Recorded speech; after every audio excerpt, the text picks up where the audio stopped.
नमस्कार दोस्तों, मैं हूं सीए दुर्गेश पाल और आज के इस वीडियो में मैं डिस्कस करने वाला हूं एक बहुत ही इम्पॉर्टेंट टॉपिक और इम्पॉर्टेंट इंफॉर्मेशन जो रिलेटेड है payment to MSME. Right. Finance act 2013 में एक चेंजेस आया था इनकम टैक्स के एक सेक्शन 43B में। 43B एक सेक्शन पेमेंट से रिलेटेड एक सेक्शंस है। राइट। डिटेल हम 43B के बारे में बात नहीं करेंगे, लेकिन 43B एक ऐसा सेक्शन है जो डिसअलाउ भी करता है हमारे expenses on payment basis. Right. तो 43B में एक नया क्लॉज ऐड किया है फाइनेंस एक्ट 2023 में, दैट इज क्लॉज H, और उसमें कुछ बात कही गई है जो रिसेंटली अप्लीकेबल होने वाला है, जो असेसमेंट ईयर 24-25 मतलब 1 अप्रैल 2024 के बाद से यहाँ अप्लीकेबल हो जाएगा। तो इस वीडियो में हमने कुछ फ्रिक्वेंटली आस्क्ड क्वेश्चन लिए हैं जिसमें सारे डाउट आपके क्लियर हो जाएंगे।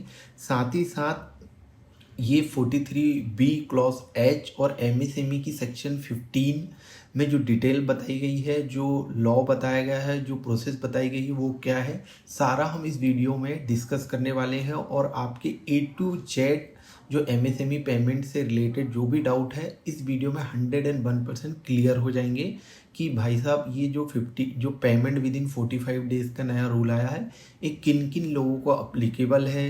क्या मैन्युफैक्चरिंग को अप्लीकेबल है, क्या सर्विस प्रोवाइडर को है, क्या ट्रेडर को भी यहाँ करना होगा, क्या जिनके पास एमएसएमई है रजिस्टर्ड है उन सभी के लिए हमें ये फॉलो करना होगा। तो क्वाइट डिफ़िकल्ट है ये प्रोसेस फॉलो करना, बट किनको अप्लीकेबल है, क्या कॉम्प्लिकेशंस है यदि हम फॉलो नहीं करते हैं, क्या पेनल्टी है, क्या इंटरेस्ट देना पड़ेगा, ये सारा डिस्कशन हम इस वीडियो में करने वाले हैं। तो वीडियो के अंत तक जरूर बनी रहिएगा, आपके सारे डाउट 100% इस वीडियो में क्लियर होने वाले हैं। नमस्कार, चलिए शुरू करते हैं। क्या बात है, चलिए शुरू करते हैं। तो दोस्तों, आपको जैसे पता ही है कि फाइनेंस का जो बिल आया था, राइट, जो बिल 2023 में जो बिल फाइनेंस का आया हुआ है, राइट, उसमें मैंने कुछ समरी बनाई। तो स्टार्ट करते हैं पीपीटी से। तो सेक्शन, जैसे मैंने आपको बताया, सेक्शन 43B में क्लॉज H एक नया ऐड किया गया है, जिसमें सीधे सीधे कहा गया है कि कोई भी sum, any sum payable by assessee, मतलब कोई भी पेमेंट यदि एसएससी करता है माइक्रो और स्मॉल इंटरप्राइजेस को, तो आपको समझना पड़ेगा कि माइक्रो और स्मॉल इंटरप्राइजेस क्या होती है। यदि आप एक मैन्युफैक्चरर है, एक सर्विस प्रोवाइडर है, और आपने किसी से परचेज किया है या कोई सर्विसेज लिए, उसको आप पेमेंट कर रहे हैं, वो सामने वाला यदि स्मॉल या माइक्रो इंटरप्राइजेस की डेफिनेशन में आता है या मीडियम इंटरप्राइजेस की डेफिनेशन में आता है, तो उसको आपको विद इन 45 डेज में पेमेंट करना मैंडेटरी है। अब टाइम लिमिट किस में बताती है? Section 15 of micro and small enterprises development act 2006 में बताया गया है, सेक्शन 15 में। ठीक है। अब बात आती है कि सेक्शन 15 को हम समझ लेते हैं। सेक्शन 15 यहाँ पे मैंने लिखा हुआ है। सेक्शन 15 बोलती है micro and small industrial development act का, कि आपको जो पेमेंट है, यदि आपका रिटर्न एग्रीमेंट आपके पार्टी के साथ है, तो आपको कम से कम 45 डेज हम अलाउड करते हैं पेमेंट को।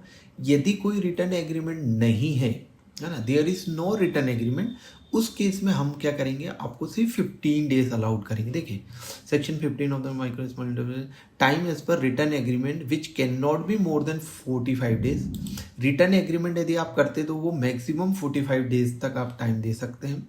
If there is no such written agreement, then it is mandated that the payment shall be made within 15 days. सीधी सीधी बात है, ये सेक्शन 15 बोलता है micro and small and medium enterprise development act 2006 कि यदि आपने पार्टी के साथ रिटर्न एग्रीमेंट किया है, वो party micro and small and medium enterprises की डेफिनेशन में आती है, जो कि हम आगे देखने वाले हैं, तो उसको 45 डेज मैक्सिमम, यदि 45 डेज यदि रिटर्न एग्रीमेंट नहीं है तो 15 डेज में आपको पेमेंट करना होगा।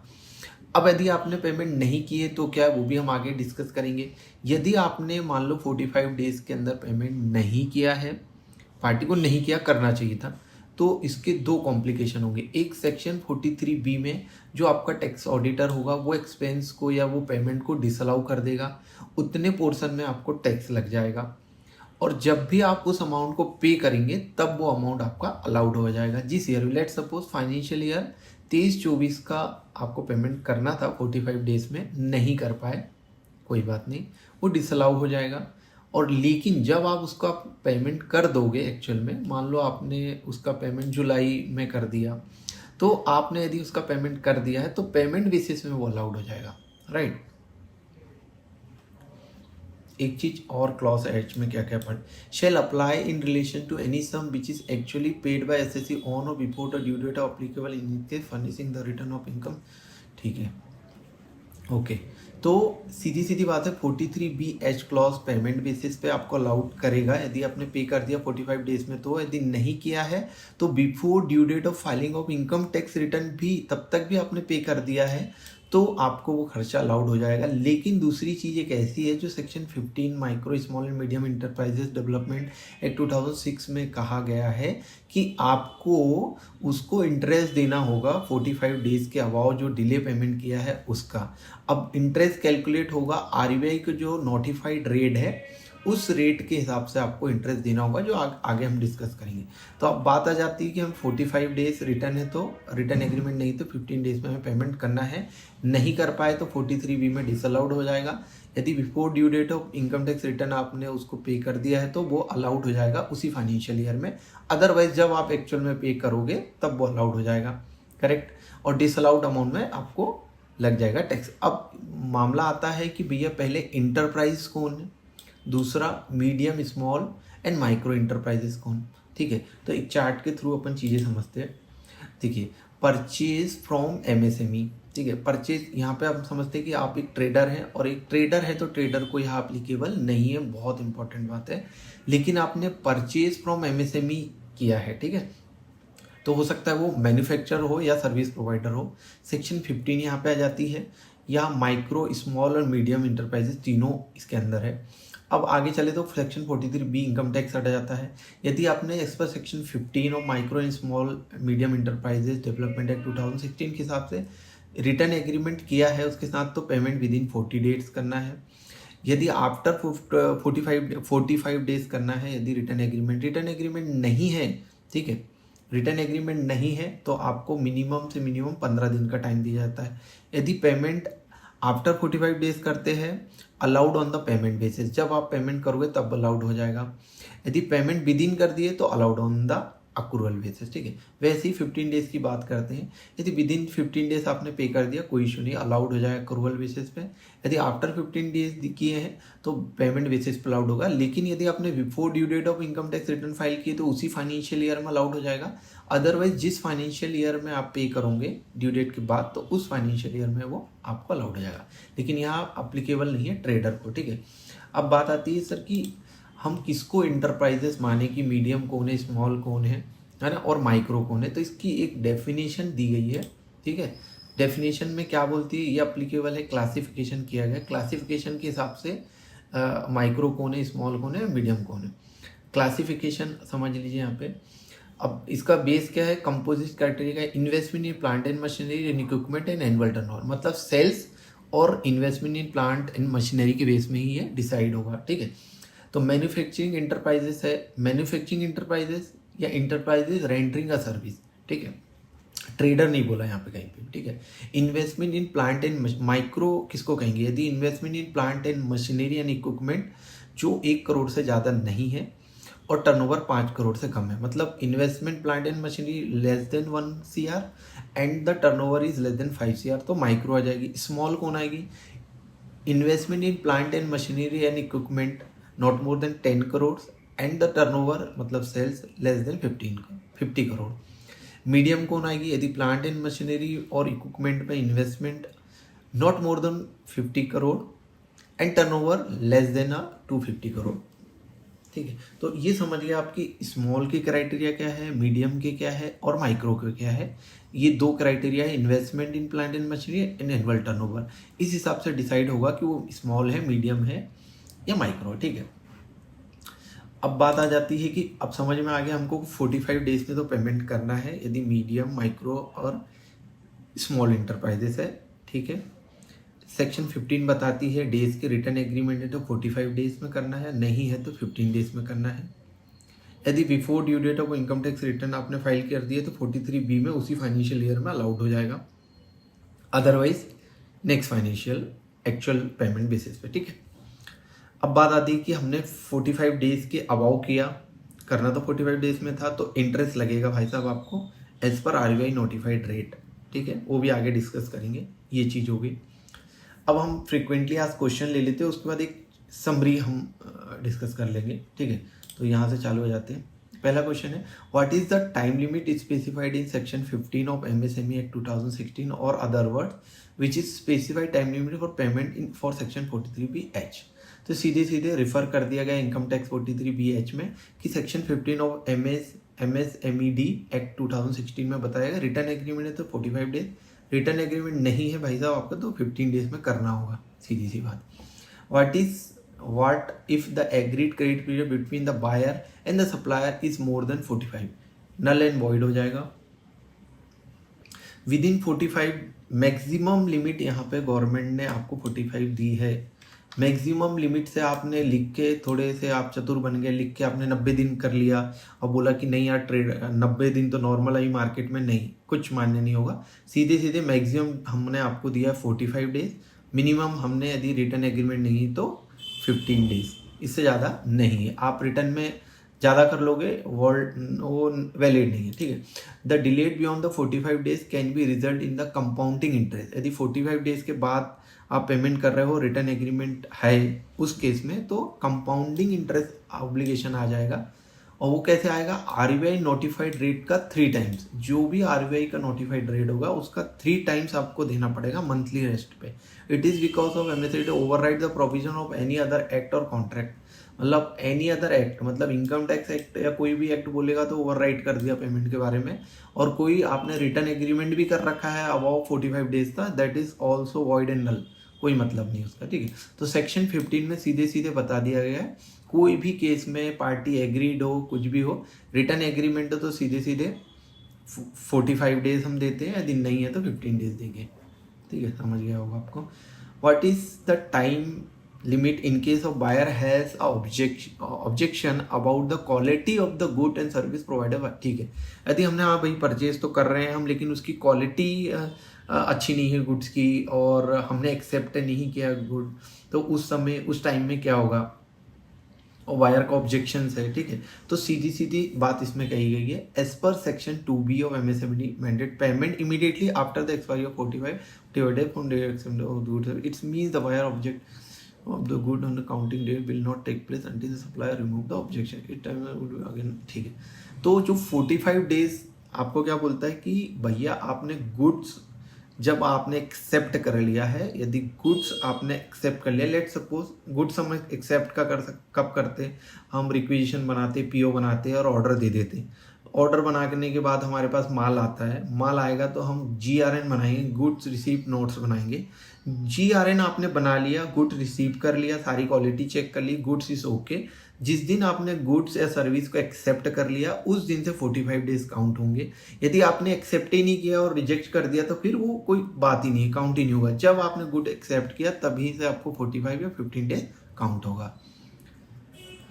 Next, whether section 43H is applicable in respect of purchase from trader also. In other words, the micro and small enterprises are manufacturer and the service provider, or it cover trader also. देख लेते हैं। Enterprise mean an industrial undertaking, सीधी बात। Enterprise mean the industrial undertaking or a business concern or any other establishment engage in the manufacturing production of the goods or engage in providing or rendering any services. It's mean an enterprise that is engaged in trading is not covered by the term enterprise, and the section 43BH is not applicable concerning purchase from the trader.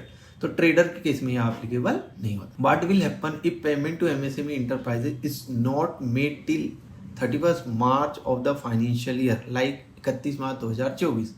The amount will be disallowed, the become taxable income for the assessee in the financial year 23-24. However, the assessee can claim the deduction in the previous year when the payment is made.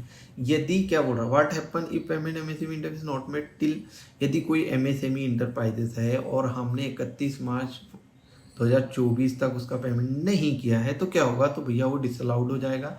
और यदि आपने before due date आपको उसको पे कर दिया तो allowed हो जाएगा, या ड्यू डेट के बाद किया है तो जिस ईयर पे किया उस ईयर अलाउड हो जाएगा। क्योंकि यहाँ जो प्रोविज़न है वो अप्लीकेबल हो रहा है असेसमेंट ईयर 24-25, ठीक है। तो 1 अप्रैल 2024 से अप्लीकेबल है, लेकिन असेसमेंट ईयर बोला है तो इनडायरेक्टली फाइनेंशियल ईयर उसमें आ गया है, जो कि हमारा 23 और 24 है, इसलिए 23-24 में भी इसको काउंट करना होगा। Is there is any interest also applicable for delayed payment? Yes, already discuss कर चुके हैं हम कि भैया इंटरेस्ट तो लगेगा। And compliances on section 43BH can result to compounding interest obligation to supplier 3 times of RBI notified rate से आपको मंथली रेस्ट कंपाउंडिंग के हिसाब से इंटरेस्ट पे करना पड़ेगा। डिलेट का 45 डेज के ऊपर गया तो रिटर्न एग्रीमेंट में, रिटर्न एग्रीमेंट नहीं है तो 15 डेज के ऊपर जितना गया उस पर आपको compounding 3 times of RBI notified rate देना होगा। और जो इंटरेस्ट है is not allowed under section 37 of income tax act. Any payment of penalty अपने ये 43B में और 37 जो सेक्शन उसमें अलाउड नहीं होता, क्योंकि ये इंटरेस्ट आपकी गलती के कारण दे रहा, तो इनकम टैक्स इसको अलाउड नहीं करेगा। सेक्शन 37 में ये इनकम टैक्स में अलाउड नहीं होगा, ये खर्चा आपका, ठीक है, इंटरेस्ट जो देने वाले आप। Whether the provision apply to taxpayer who opt a presumptive income determination, बहुत important। ऐसे टैक्सपेयर जो प्रेजेंटिव इनकम स्कीम के अंदर इनकम डिक्लेयर करते हैं, क्या उनको भी यह प्रोविजन अप्लीकेबल होगा? ये प्रोविजन उनको अप्लीकेबल नहीं होगा, क्योंकि 43B ही अप्लीकेबल नहीं होता। उसमें एक बात कही है कि सेक्शन 28 से 43C तक यह अप्लीकेबल नहीं होता। यदि आप प्रेजेंटिव scheme like section 44AD, ADA और ADE, 44AD, ADE, ADA तीनों सेक्शन में यदि आप मान लो मतलब रिटर्न फाइल करते हैं तो उस केस में आपको ये सेक्शन 15 और 45 डेज वाला प्रोविजन अप्लीकेबल नहीं होगा। Whether the provision also applicable to the amount due before 1 April 2023, मेरे हिसाब से नहीं है। यदि 1 अप्रैल 2023 के पहले के ट्रांजेक्शन के लिए अप्लीकेबल नहीं होगा, क्योंकि अप्लीकेबल ही हुआ है असेसमेंट ईयर 24-25 से, इट्स मीन्स फाइनेंशियल ईयर 23-24 से। What is to be done if due date of payment for March is still not exhaust as on 31st March, but the payment is still not discharged? Okay. Clause H to section 43B of Income Tax Act will allow such payment on the accrual basis, subject to the fact that in next financial year payment is made within the time mandated under section 15. In case it's not made within the time prescribed, then deduction will have to be taken in the year. सीधी सी बात है, यदि आपने with in 45 days कर दिया है तो accrual basis में हो जाएगा। आफ्टर 45 डेज किया है तो due date of income tax return के पहले किया तो पेमेंट बेसिस पे अलाउड हो जाएगा। वो भी आप चूक गए तो सीधी बात है, जिस साल आप पे करेंगे उस साल आपको पेमेंट बेसिस पे मिल जाएगा। अदरवाइज करेंट फाइनेंशियल ईयर में तो सीधी सी बात है वो डिसअलाउड होगा। If a trader is registered in MSME, सबसे इंपॉर्टेंट है, जो कि आजकल कैसे होता है हर एक व्यक्ति MSME में रजिस्टर्ड हो जाता है, ठीक है। If the trader is registered in MSME and purchasing material from an MSME registered dealer or manufacturer, then the purchase trader is cover under this provision. There is no such exclusion of MSME buyer from clause H of 43BH। सीधी बात, यदि आप MSME registered person से purchase कर रहे हो, even if आप trader हो, मतलब मैं एक ट्रेडर हूँ, मैंने MSME रजिस्टर्ड बंदे से, मैन्युफैक्चर से या सर्विस प्रोवाइडर सर्विस लिया, तो मेरे को ये प्रोविज़न अप्लीकेबल हो जाएगा, ठीक है। whether an individual service provider without undertaking concerned establishment would quality as whether an individual service provider without any undertaking or concern or establishment would qualify as enterprise? No, the service provider should not be industrial undertaking as business concern or any other establishment to fall under the definition of enterprises. The individual service provider without an undertaking concern establishment would not be qualified as the enterprise. Enterprise की definition में individual बंदी नहीं आएगा। देखो, thus a CA of the form of the CA having a office and enterprises, however individual practicing without an establishment will not be service provided. Thus the tax professional in practice and establishment can be benefit of the chapter। ठीक है, ये अलग चीज़ है। मतलब सीधी बात है, individual जो है वो इंडस्ट्री या इंटरप्राइज की डेफिनेशन पे नहीं आएगा, करेक्ट है। तो ये थे अपने फ्रिक्वेंटली आस्क्ड क्वेश्चन। ये चार्ट अपन ऑलरेडी डिस्कस कर लिया, एक समरी अपन डिस्कस कर लेते हैं। सीधी सी बात है, यदि आप परचेज फ्रॉम एमएसएमई करते हैं, ठीक है, परचेज फ्रॉम एमएसएमई, एमएसएमई में एक दो कैटेगरी हो सकती है, एक मैन्युफैक्चरिंग हो सकता है, सर्विस प्रोवाइडर हो सकता है, उसके बाद आ सकता है कि वो मीडियम हो सकता है, स्मॉल हो सकता है या माइक्रो हो सकता है।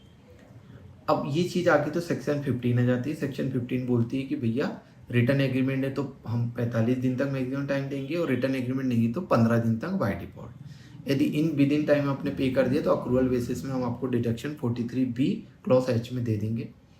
यदि आपने विद इन 45 डेज पेमेंट नहीं किया लेकिन due date of income tax return में आपने रिटर्न की ड्यू डेट के पहले कर दिया है तो भी allowed on the payment basis में हो जाएगा। लेकिन आपको जो एक्सेस टाइम आपने लिया है उसका interest 3 times of the RBI notified rate आपको देना होगा, जो आपको डिसअलाउड होगा सेक्शन 37 में, वो अलाउड नहीं होगा।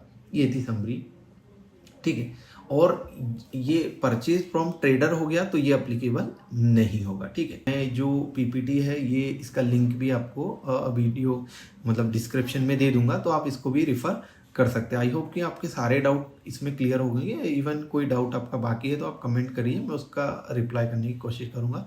Thank you so much for watching this video and जय हिंद।